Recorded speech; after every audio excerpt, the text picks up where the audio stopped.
Salut à tous, c'est BizBiz. Alors aujourd'hui l'épisode 568 du Zapping Match. Comme d'habitude, je vous mets des images de foot d'actualité ou des images anciennes. On en parle un peu et c'est parti. On va commencer par la Ligue 1 car hier il y avait un match avancé de la 6ème journée.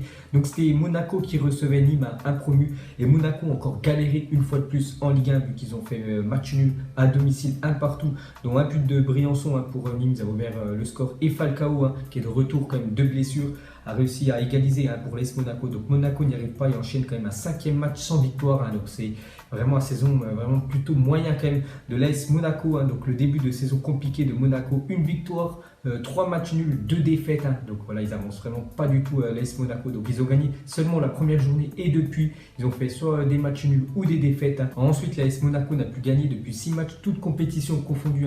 On rajoute le match de Ligue des Champions perdu cette semaine. Donc avec 6 points en 6 journées, le club de la Principauté réalise son plus mauvais début de saison depuis 2006-2007. Donc ça fait quasiment 11 ans que l'AS Monaco n'avait pas fait, on peut dire, un début de saison aussi catastrophique que cette année. Et pour finir avec eux, donc Monaco loin de ses ambitions. Donc en Ligue 1, c'est quand même 9 points de moins que la saison dernière après 6 journées. C'est pour vous dire que cette année, ça ne va pas du tout par rapport aux années précédentes. Ensuite, à parler rapidement de l'adversaire de Monaco hier, donc c'est Nîmes, donc l'équipe promue cette année. Ils sont quand même déjà 12 buts cette année et Nîmes est le promu qui a le plus marqué parmi les 5 grands championnats européens. Et même, il faut revenir jusqu'à la saison, je crois, 1976-1977 pour voir un promu français marquer autant de buts que Nîmes. C'est pour vous dire qu'ils ont marqué beaucoup de buts. En plus, ils ont joué quand même contre des grosses équipes du championnat. Ils ont déjà joué contre Monaco, contre Marseille, contre le PSG et contre Bordeaux quand même lors de ces 6 premières journées. Donc voilà, c'est quand même des grosses écuries. Donc vraiment, félicitations aux Nîmois. Ensuite les gars, on va passer directement en Ligue 2. Il y a un événement quand même en Ligue 2 hier soir. Donc après 8 journées, Nancy vient de gagner ses premiers points de la saison en Ligue 2 en gagnant chez le Gazalec Ajaccio 1-0. Et surtout le club lorrain a également inscrit son premier but de la saison. Donc avant 7 matchs, 7 défaites, 0 but marqué. Et hier, déjà ils ont gagné le match 1-0 à l'extérieur, c'est très bien. Et surtout ils ont inscrit leur premier but. Et pour finir avec la Ligue 2, donc le flocage à l'arrache d'un joueur d'Ajaccio, ils ne l'ont pas respecté. Avec Ajaccio contre Auxerre, je crois que ça s'est fini à 0 partout. Et regardez voilà le flocage de ce joueur. Donc on voit le 3 et à côté en fait ils ont mis du strap, je crois que c'est un chiffre 4. Bon après ils n'ont pas floqué là son nom de ce footballeur là, sinon bien sûr on n'aurait rien compris. Ensuite, à parler d'Antoine Griezmann qui a été élu joueur du mois d'août par les supporters de l'Atlético de Madrid. Donc l'Atlético, c'est un peu le même souci que l'AS Monaco, il galère vraiment en championnat. Donc c'est Antoine Griezmann pour les supporters de l'Atlético, le meilleur joueur du mois d'août.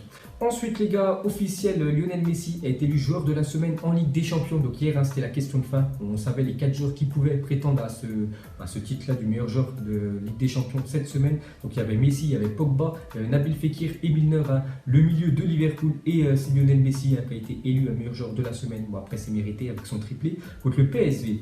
Et regardez le plus beau but cette semaine en Ligue des Champions. Donc officiel, le premier but de la carrière de Icardi en Ligue des Champions a fait fureur. Il est élu but de la semaine de la compétition. Donc c'est le but contre Tottenham, une magnifique reprise de volée qui passe juste à côté du poteau. Bien sûr le gardien de Tottenham n'a rien pu faire. Ensuite officiel, le 11 UEFA de cette semaine en Europa League. Donc on peut voir qu'il n'y a pas beaucoup quand même de joueurs connus à part peut-être 3 que je connais. Donc Aubameyang, Ben Yedder, les deux attaquants, et Banega en milieu. Sinon les autres c'est des joueurs on va dire de petite équipe. Cette semaine en Europa League. Donc voilà l'équipe type. Ensuite, regardez l'indice UEFA qui a été mis à jour après cette première, on peut dire, semaine de Coupe d'Europe. Donc toujours l'Espagne la première. Bon, après, il y a tout le temps la Ligue des Champions et aussi l'Europa League. Donc ça rapporte beaucoup de points à l'Espagne. Deuxième, Angleterre. Troisième, Italie. Quatrième, l'Allemagne à 61 000 points. Et la France, cinquième. Donc on aurait pu talonner quand même l'Allemagne. Mais vu que cette semaine, on a fait vraiment des mauvais résultats. N'oubliez pas quand même qu'on a fait 4 défaites pour 2 victoires pour les équipes françaises. On peut dire qualifié en Coupe d'Europe cette semaine, donc c'est plutôt moyen parce que les Allemands, les équipes allemandes, il y en a beaucoup qui ont gagné et surtout on prend un peu des distances par rapport à la Russie. Avant la Russie, il y a je crois 2 ans, ils étaient au même niveau que nous. Je crois qu'il y avait seulement une centaine de points qui nous séparaient, donc maintenant on a au moins plus de 6000 points d'avance sur eux. Mais bon voilà, ce serait bien quand même d'essayer d'arracher cette 4e place, comme ça on pourrait avoir 4 équipes en Ligue des Champions chaque année. Ensuite officiel, l'UEFA rejette l'appel de l'Olympique Lyonnais et confirme le huis clos du Groupama Stadium le 2 octobre prochain pour la réception du Shakhtar Donetsk. Donc en fait c'était l'année dernière entre Lyon et le CSKA Moscou en Europa League. Donc il y avait eu des débordements dans les tribunes du parc OL. Et en fait, ils ont été sanctionnés, Lyon. Donc voilà, le premier match cette année à domicile, il sera à huis clos, donc il n'y aura personne dans le stade. Ensuite, on continue avec l'Olympique Lyonnais, vient d'annoncer que la personne ayant fait un salut nazi lors de Manchester City, Olympique Lyonnais a été retrouvé. Le club a décidé de porter plainte. Donc on avait parlé le lendemain de la victoire de Lyon, je vous avais dit qu'en fait un supporter, enfin entre guillemets un supporter, elle avait fait un signe raciste. Donc voilà, Lyon cherchait à l'identifier. Donc maintenant ils savent qui c'est. Donc lui normalement il aurait pu retourner voilà, à vie dans le Groupama Stadium et devrait plus aussi faire les déplacements avec les supporters lyonnais quand ils jouent à l'extérieur. Ensuite, j'étais un coup d'œil à la une journal L'équipe et c'est marqué et s'il s'aimait par rapport à l'Olympique Lyonnais et l'Olympique de Marseille, car c'est quand même le choc demain en Ligue 1 entre Lyon et l'Olympique de Marseille. N'oubliez pas que l'année dernière, la dernière fois qu'ils se sont rencontrés au stade Vélodrome, il y avait une bagarre quand même générale. Donc voilà, ces deux clubs-là vont se rencontrer demain. Donc déjà, regardez les stats par rapport au foot. Donc Marseille, une mauvaise série face à Lyon. Donc en Ligue 1, la dernière victoire, c'était le 4 mai 2014. Donc c'est quand même 8 matchs sans victoire consécutifs pour l'Olympique de Marseille contre Lyon. Donc on peut dire quand même que c'est leur bête noire. Et sinon, on peut voir que Lyon, l'année dernière, ils arrivent plutôt bien, on peut dire, contre les gros du championnat, donc contre le top 4 français. Donc Lyon, c'est quand même 12 points pris sur 18, donc plutôt pas mal. Alors que Marseille, l'année dernière, c'est seulement 2 points pris sur 18 possibles contre, on va dire, les 4 plus grosses équipes de Ligue 1. Ensuite, une déclaration de Bruno Genesio, il a dit: est-ce que Olympique Lyonnais, Olympique de Marseille, c'est la nouvelle rivalité? Il a dit non.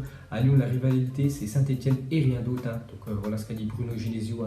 Il a dit le gros choc, c'est pas contre Marseille, c'est contre Saint-Etienne.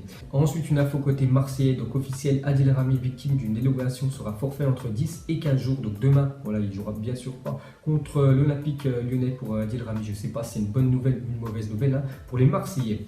Et pour finir avec l'Olympique Lyonnais, on va parler de Maxwell Cornet qui a pris sa décision. Il veut quitter l'Olympique Lyonnais. Donc Maxwell Cornet a demandé à partir en janvier prochain. Pourtant, il a fait vraiment un gros match contre Manchester City. Mais voilà, il a réfléchi et son avenir, voilà, il veut le faire loin. Voilà, on peut dire de Lyon, donc il devrait quitter le club au prochain mercato hivernal.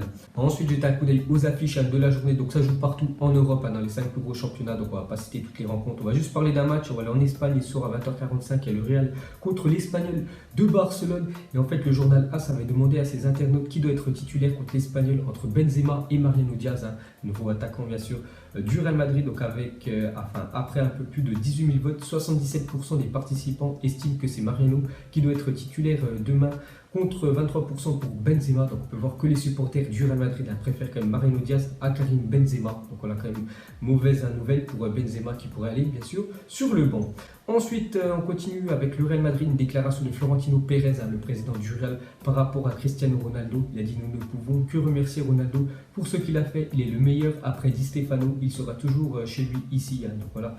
Le beau discours quand même de Pérez sur Ronaldo. Bon, après, il a dit quand même que c'est le deuxième meilleur joueur de l'histoire du Real Madrid derrière Di Stefano. Ensuite, pour continuer avec Cristiano Ronaldo, on va revenir quand même sur son carton rouge. Donc c'était plutôt quand même un scandale. Ça a beaucoup parlé sur les réseaux sociaux. Donc regardez quand même cette petite photo.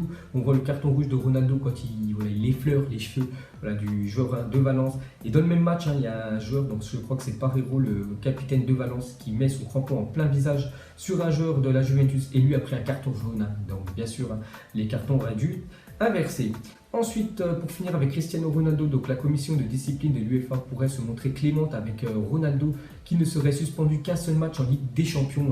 Donc on sait que le verdict officiel sera donné jeudi prochain, mais il y a déjà des rumeurs que Ronaldo devrait prendre seulement un match de suspension. Donc voilà, ce serait très bien un match, surtout vu la faute quand même qu'il a fait, ça ne mérite pas 5-6 matchs.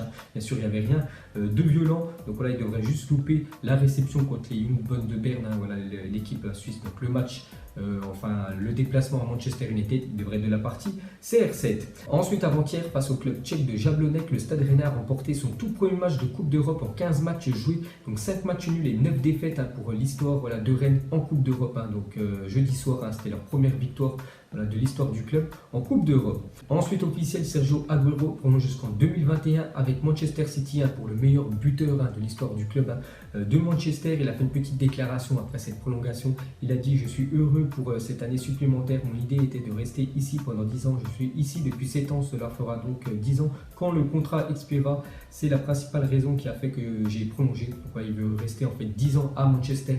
Donc voilà, en 2021, quand il partira du club, ça fera 10 ans qu'il est là-bas. Et je crois que lui veut finir sa carrière en Argentine, son pays d'origine.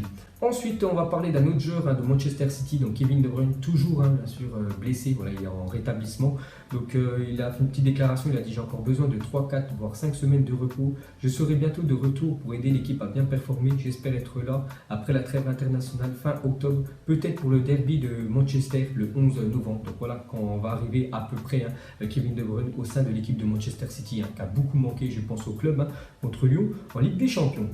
Ensuite, on a J-6 de la désignation du pays hôte de l'Euro 2024. Donc l'Allianz Arena change de look. Donc c'est le stade du Bayern Munich. Donc on sait que l'Euro 2024, normalement, il devrait se dérouler entre deux pays, soit l'Allemagne ou soit la Turquie. Donc je crois que ce sera vendredi prochain. On saura, ce sera qui organisera l'Euro 2024. Ensuite, l'Assemblée de Corse a adopté une motion afin de permettre à la Squadra Corsa d'être affiliée à la FIFA afin de pouvoir participer aux qualifications à une Coupe du Monde. La FFF peut aussi donner son accord. Donc si j'ai bien compris, donc la Corse aimerait devenir une nation du football et pouvoir participer, pourquoi pas, aux prochaines qualifications en Coupe du Monde, pour la Coupe du Monde 2022 au Qatar. Donc un peu comme Andorre, un peu comme Luxembourg, un peu comme Saint-Marin, voilà, ces petites nations-là. Donc la Corse a demandé ça. Donc maintenant, il faut que bien sûr la FIFA veuille bien donner son accord. Ensuite, regardez les abonnés Ligue 1 par rapport à la saison dernière. Donc on voit des clubs qui ont vraiment augmenté, un peu comme Nîmes, qui ont gagné plus de 269% d'abonnés en plus. Bon, après Nîmes l'année dernière jouait en Ligue 2, cette année ils jouent en Ligue 1, donc voilà, ils ont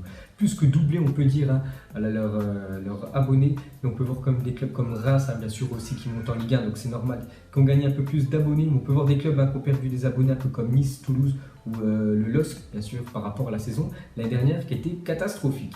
Et pour finir ce Zap Image, une question très simple. Donc si tu as le choix, tu signes. Donc on va prendre un exemple. Tu sors de ton centre de formation, je ne sais pas, de ta ville. Et en fait, il y a les plus gros clubs de la planète qui te demandent de signer dans leur club. Donc tu vois tous ces énormes contrats. Donc parmi toutes ces énormes équipes, lequel tu voudrais signer pour aller jouer dans ce club-là. Donc moi, je prendrais Manchester United. Donc vous mettrez tout ça en commentaire. Donc voilà les gars, la fin de Zap Image 568. Donc si ça vous a plu, un petit like. Et je vous ferai l'épisode 569 lundi. Donc moi, je vous laisse et je vous dis à la prochaine comme d'habitude. Ciao à tous. Donc on l'a maquillé avec des mensonges.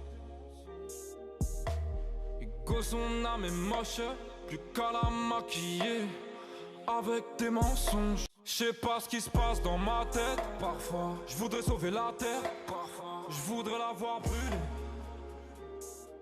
Ça va pas trop, je roule un terre. Trop de haine pour 9 mètres carrés. Tristesse, faut pas.